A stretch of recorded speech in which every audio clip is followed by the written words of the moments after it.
आकाशी चंद्र चांदण्या तोडून मी आणल्या, मनाचा पाळणा करू बांधून घे जरा झुला,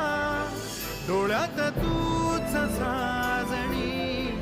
सुखाचा स्पर्श तू नामा, तुझ्या विना उरेन अर्थ जीवना, उजळे तुझ्या हसूने